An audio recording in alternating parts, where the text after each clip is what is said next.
Hello everyone, we're going to start with a quick introduction on this program. Let me thank, first of all the people that have been involved in this project.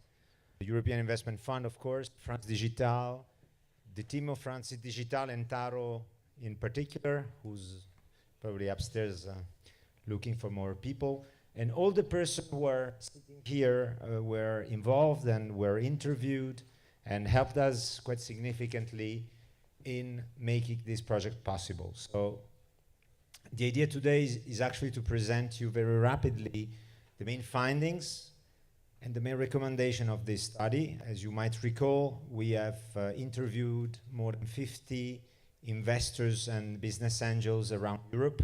We have tried really to map our ecosystem in Europe, and we have tried to identify what are the main challenges in our business, and we have translated these challenges in some recommendation that we would like to present to the European Union. So I think the best thing to do is for Delphine to tell us a bit, very rapidly, what are these findings and the recommendations, and then we will start with a certain number of roundtable in which we will cover in more detail the content of our project.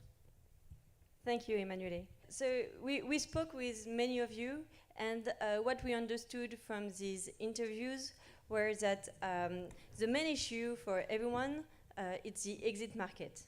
The exit market is the most critical issue.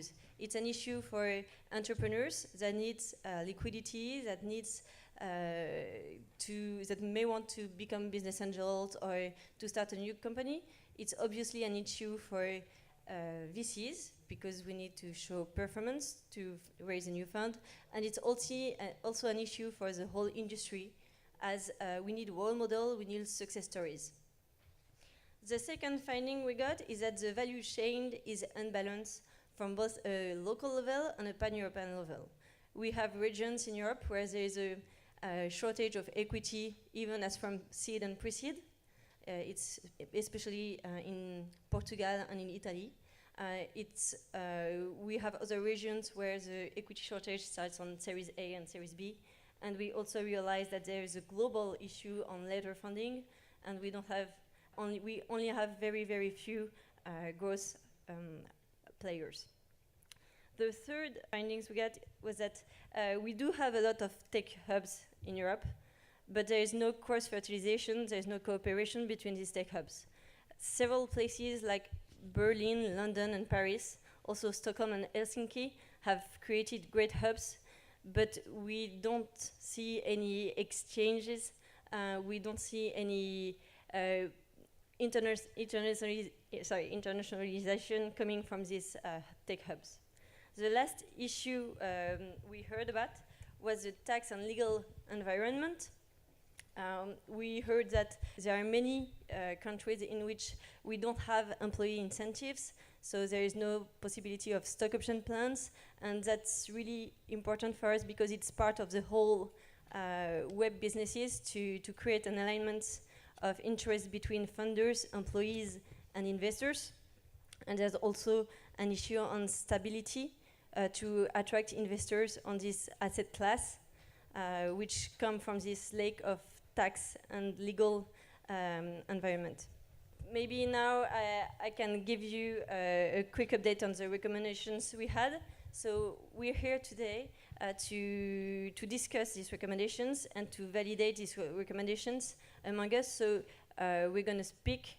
I'm going to tell you what are the recommendations, and then during the roundtables on later in the program, you should really feel free to come to us and to see if you see any other recommendations that could be useful for your country, or if you feel that one of them makes particularly sense for you, you should really tell us. That'd be very helpful. We can argue the recommendation on around 3 pillars. The first one is the role of the corporate in Europe. So in Europe, we realize that we don't have a huge corporate like they do have in the US, or maybe not as much as in US. And it would be very helpful for us if we could incentivize corporate so that they would work together with startup business as a co-contractant to help develop the startups. So they should learn to work with startups. The second recommendation. Maybe just one word. Obviously, there are some corporates which participated in the panel, so it will be interesting to have your specific feedbacks. I think it remains very rare that European corporates are really pretty active in either buying external innovation and integrate this. So it would be interesting from Schibsted and from BDMI to have obviously their specific feedbacks, as there are few rare success cases. All right, let's not make the bad exemptions a rule. And the second point we would like to incentivize with the corporates that to develop direct equity investment of corporates in startups, or even indirect investment through the venture capital funds. And on startup, we'll also have a third recommendations for a corporate.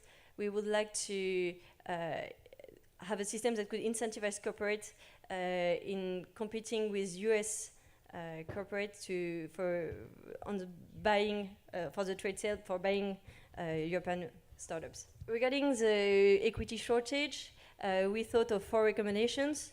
The first one is to empower business angels. We believe that the EIF program of co-angel investors should be supported, and it should be extended to many or perhaps all European countries. The second one, or second recommendation, would be to help creating public fund of funds in all the countries where it's where there is a lake for seed and pre-seed investment, for instance, Portugal and Italy. Then we need a system that could incentivize private investors, like corporate banks, insurance companies, in investing in VC funds. We believe this could help developing bigger funds that could invest in Series A, Series B, or Series C round. And the last recommendation on this one is to support and incentivize the creation of growth funds for the later stage investments. I believe this is it. I hope you all discuss about these issues. So let's invite on stage the first round table. So yes. Fausto, Tatiana, Carles, and Stefan, please, and if Stefan. you can all join me. Thank you.